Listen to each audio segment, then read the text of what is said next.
की शादी हुए काफ़ी समय बीत गया है, लेकिन शगुन के ससुराल वाले उसे छोटी छोटी बातों को लेकर ताने मारते हैं। इस बात से शगुन बहुत परेशान रहती है, पर वो किसी से कुछ भी नहीं कहती। एक दिन शगुन के पड़ोस में रहने वाली भारती उसके पास आई। भारती, तुम आजकल दिखाई नहीं देती, कहाँ गायब रहती हो? घर पर कोई नहीं रहता तो घर का सारा काम मुझे ही करना पड़ता है। अच्छा तुम ये बताओ, तुम्हारी सास कहाँ है? आज तो घर में बहुत शांति है। हाँ, वो ना बुआ जी के घर गई हैं। तभी घर में इतनी शांति है। शगुन, तुम पता नहीं क्यों इतना डरती हो अपनी सास से। दिन भर तुम्हें कुछ न कुछ सुनाती रहती है। जब तक तुम उन्हें जवाब देना शुरू नहीं करोगी तब तक वो तुम्हें इसी तरह से सुनाती रहेगी। अरे छोड़ो ना शगुन, तुम भी क्या बातें लेकर बैठ गई। अरे वो बोलती है तो कौन सा उनकी बातें मुझसे चिपक जाती हैं। मैं ना उनकी कोई बात दिल से नहीं लगाती। बहुत सहनशीलता है तुम्हारे अंदर। मैं तो अपनी सगी माँ की इतनी नहीं सुन सकती जितना तुम अपनी सास की सुनती हो। अच्छा चलती हूँ मैं, घर में बहुत काम है। भारती चली जाती है। उसके जाते ही शगुन की सास रज्जो और ससुर ललित आ जाते हैं। शगुन बहू, शगुन बहू। अरे माँ जी, आ गई आप? हाँ आ गई।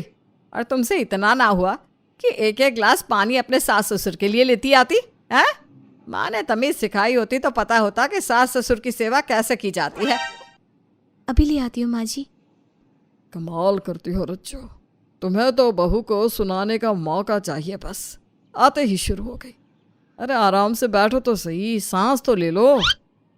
अजी हाँ, ले ली सांस। बस आप ना बहू की कुछ ज़्यादा ही तरफदारी करते हो। अरे बहुओं को थोड़ा दबा कर रखना चाहिए, नहीं तो सर पर चढ़ कर नाचेंगी। तुम भी ना शुक्र करो कि तुम्हारी बहू अच्छी मिली है, तुम्हारी सारी बातें सुन लेती है। अगर थोड़ी टेढ़ी बहू मिलती ना तब पता चलता तुम्हें। इस तरह ललित उसे बहुत समझाता है, लेकिन रज्जो अपने सास होने के सारे फर्ज निभाती है और बहू को परेशान करती रहती है। अगले दिन शगुन की माँ कमलेश और पिता विनोद उनके घर पर उनसे मिलने आते हैं। अरे माँ पापा, आप दोनों अचानक कैसे हो? सब ठीक तो है ना? हाँ बेटी, सब ठीक है। तुम्हारी मौसी से मिलने आई थी तो सोचा तुमसे मिल ले। तुम कैसी हो बेटा? मैं ठीक हूँ पापा, आप बैठिए ना, मैं माँ जी और पापा को बता देती हूँ। शगुन अपने सास ससुर को बुला लाती है। तभी शगुन की सास उसके माता पिता को ताना मारते हुए कहती है। बहन जी, भाई साहब, मुझे तो लगा था कि आप चाल चलन वाले लोग हैं, लेकिन आप भी ऐसे ही निकले। बहन जी, ये क्या बोल रही हो आप? ठीक तो बोल रही हूँ। ऐसे बार बार बिना बताए अपनी बेटी के घर आना अच्छी बात है क्या? बहन जी, हम तो 1 साल बाद आए हैं और आप पता नहीं क्या क्या बोल रही हो। बहन जी, हम तो अपनी शगुन की मौसी के घर आए थे तो सोचा अपनी बेटी से भी मिलते चले। बहन जी, एक तो आप सोचते बहुत हो। अरे क्यों सोचते हो इतना? बहन जी, अगर आपको हमारा आना पसंद नहीं तो माफ़ कीजिएगा, अब हम नहीं आएंगे। अरे बस भी करो भाग्यवान, घर आए मेहमानों से ऐसे बात नहीं करते। भाई साहब, बहन जी, इसकी तरफ से मैं आपसे माफ़ी मांगता हूँ। प्लीज़ बैठिए आप। इतने में शगुन चाय नाश्ता लेकर आ जाती है। माँ पापा, ये लीजिए, मैं चाय लेकर आई हूँ आपके लिए। आपको अदरक वाली चाय पसंद है ना माँ, इसलिए अदरक वाली चाय बनाकर लाई हूँ। वाह बहू वाह, शादी को इतने साल हो गए लेकिन तेरे माँ बाप को क्या पसंद है तुझे अभी तक याद है, लेकिन ससुराल में किसे क्या पसंद है वो तो तुझे आज तक नहीं पता। माँ जी, ये बातें बाद में भी हो सकती है ना? क्यों बहू, अभी क्यों नहीं हो सकती? मैंने कोई गलत बात बोली हो तो बता दे। सही में रज्जो, तुम कभी कभी हद कर देती हो। मेहमान घर पर आए हैं और तुम बोले जा रही हो। अरे मैंने कुछ गलत कहा क्या? सही तो बोल रही हूँ। आपको तो मेरी हर बात बुरी लगती है। माँ पापा, आप चाय लीजिए ना और खाना खाकर ही जाना। नहीं बेटा, अब हमें चलना चाहिए। रात होने से पहले हमें घर जाना होगा। हाँ बेटी, ये खाने वाने का झंझट तो तुम रहने दो, हम तो तुमसे मिलने आए थे, बस मिल लिए, अब चलते हैं। बहन जी, भाई साहब, जब बेटी इतना बोल रही है तो रुक जाइए, खाना खाकर ही जाइए। अरे इतने भी बुरे नहीं है हम जो घर आए मेहमान की खातिरदारी भी नहीं कर सकते। बहन जी, खातिरदारी तो हमने देख ली आप कैसे करती हो, अब हमें इजाज़त दीजिए, नमस्ते। अरे भाई साहब, आप तो बुरा मान गए। बैठिए ना, कम से कम चाय तो पीकर जाइए। हाँ पापा, माँ जी को तो आदत है ऐसे बोलने की। बेटा तुम्हारी सास की बातें सुनकर हमारा मन भर गया।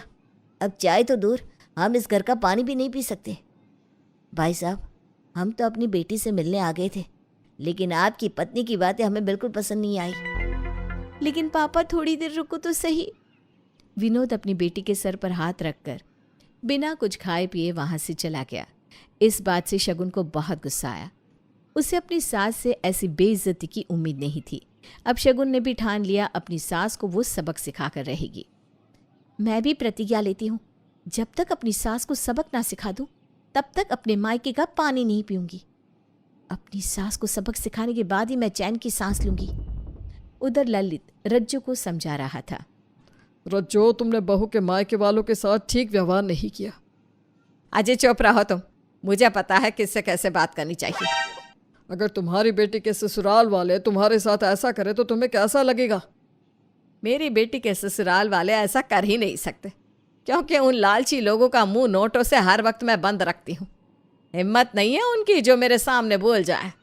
और तुम्हारी ये चहेती बहू के मायके वाले, इन्होंने आज तक दिया ही क्या है? अरे लालची औरत, उन्होंने अपने कलेजे का टुकड़ा अपनी बेटी तुम्हें सौंप दी, इसके बाद भी तुम ऐसा बोल रही हो कि दिया क्या है?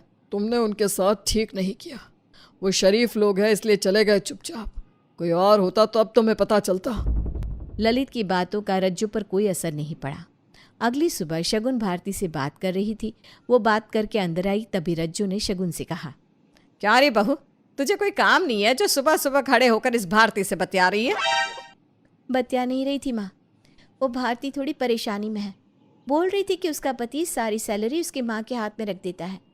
भारती को रुपए चाहिए होते हैं तो वो अपनी सास से मांगती है। अच्छा, ऐसा बोल रही थी क्या वो? वैसे माँ, ये आपको 10,000 रुपये देते हैं ना घर का खर्च चलाने के लिए, लेकिन इनकी सैलरी तो ज़्यादा है। बहू तो जा अपना काम कर। शगुन ने रज्जू के दिमाग में डाल दिया कि उसे अपने बेटे से सारी सैलरी लेनी चाहिए। रात को जब उसका बेटा देव घर आया तो रज्जू उसे कहने लगी, बेटा तू मुझे घर खर्च के लिए 10,000 रुपये देता है, लेकिन इतने कम रुपयों में घर का खर्चा नहीं चलता। अरे माँ, आप पापा से भी लेती हो ना। खैर छोड़ो, बताइए क्या चाहिए आपको? मैं 2-4 हज़ार ज़्यादा दे दिया करूँगा। बेटा मैं कोई भिखारी नहीं हूँ, तेरी माँ हूँ। मुझे सारी सैलरी चाहिए तेरी। तू हर महीने अपनी सारी सैलरी मेरे हाथ में रखेगा। माँ, आज से पहले तो आपने ऐसा कभी कुछ नहीं बोला। आज क्या हो गया आपको? मैं आपको सारी सैलरी नहीं दे सकता। मुझे कार की EMI देनी होती है और मेरे अपने भी खर्चे हैं, सेविंग करनी है मुझे अपने भविष्य के लिए। बेटा तुझे क्या लगता है मैं नहीं सेविंग कर सकती? तू ही करेगा सेविंग। अरे मैं अपने साथ नहीं ले जाऊंगी, तुम्हारे लिए ही तो सोच रही हूँ। अब रज्जू और देव में लड़ाई शुरू हो जाती है। इसके बाद देव गुस्से में अपने कमरे में चला जाता है। तभी शगुन वहां आकर कहती है, माँ की आदत तो आप जानती ही हो, क्यों लड़ रहे हो उनसे? मैं लड़ रहा हूँ? देखा नहीं तुमने, जैसे ही घर में घुसा हूँ वैसे ही पीछे पड़ गई मेरे। तुम्हारे साथ तो माँ ने कुछ भी नहीं किया, जितना बुरा मेरे साथ किया। तुमसे भी झगड़ा किया क्या माँ ने? मुझसे झगड़ा करना कोई नई बात नहीं है, लेकिन तुम्हारी माँ ने मेरे मम्मी पापा की बहुत इंसल्ट की। शगुन ने रोते रोते सारी बात देव को बता दी। देव को इस बात पर बहुत गुस्सा आया। अगले दिन शगुन ने खाने में दाल बनाई जो कि देव को बिल्कुल पसंद नहीं है। शगुन, तुम्हें पता है ना मुझे दाल पसंद नहीं है, तुमने क्यों दाल बनाई? माँ जी ने कहा था बनाने के लिए। अरे बेटा खा लेना जो बनाया है। तू मुझे इतने रुपए नहीं देता कि तेरे लिए रोज मैं अच्छे अच्छे पकवान बनाऊंगी। माँ, मैंने कब कहा कि आप मेरे लिए पकवान बनाओ? आप जो भी बनाती हो मैं चुपचाप खा लेता हूँ। मैंने तो कभी कोई डिमांड नहीं रखी। अरे रखेगा भी कैसे? कोई डिमांड रखने के लायक नहीं है तू। माँ, आपका नेचर ना बहुत बुरा होता जा रहा है। आप फिजूल में सबसे उलझती हैं। थोड़ी सी तमीज सीख जाइए। बेटा ये क्या तरीका है अपनी माँ से बात करने का? जिस माँ ने तुझे बोलना सिखाया उस माँ को तू तमीज सिखा रहा है? पापा, प्यार की बात माँ को समझ में नहीं आती। हाँ, माँ ने मुझे बोलना सिखाया, लेकिन लगता है खुद बोलना भूल गई है। पापा, माँ से कहो ना कि थोड़ी तमीज सीख ले। इनको तो इतना भी नहीं पता कि घर के लोगों से और घर आए मेहमानों से कैसे बात करते हैं। बस बेटा बस, बहुत हो चुका। मुझे तुझसे इस बात की उम्मीद नहीं थी। या तो तू इस घर में रहेगा या फिर मैं। रहने दो माँ, आप कहाँ जाओगी? घर से बाहर निकलोगी तो भी अपने स्वार्थ की वजह से हजारों लोगों को दुश्मन बना लोगी। इसलिए आप आराम से बैठो, मैं इस घर से निकल जाता हूँ। थोड़ी देर बाद देव और शगुन अपना सामान लेकर घर से निकल जाते हैं। शगुन देव को अपने माता पिता के घर ले जाती है। अरे शगुन, देव, तुम अपने साथ इतना सारा सामान लेकर क्यों आए हो? सब कुछ ठीक तो है ना? पापा, हम वो घर छोड़कर आ गए हैं। माँ जी ने उस दिन जो आपकी इंसल्ट की थी, मैंने ठान लिया था कि मैं उनको सबक सिखा कर रहूँगी। शगुन ने सारी बात अपने पिता को बताई, जिसे सुनने के बाद उसके पिता ने कहा, बेटी, तुम जैसे आई हो वैसे ही यहाँ से चली जाओ। लड़की का घर उसका ससुराल ही होता है। ये तुम दोनों का ही घर है, जब मर्जी यहाँ आ सकते हो, लेकिन ऐसे झगड़ा करके नहीं। तुम दोनों जाओ, अपनी माँ से माफ़ी मांगो और अगली बार उनकी मर्जी से यहाँ आना। विनोद बेटी और दामाद को घर के अंदर आने नहीं देता। उनके जाने के बाद उसकी पत्नी उसे कहती है, आपने ठीक नहीं किया। 1-2 दिन तो उन्हें रोक लेते घर पर।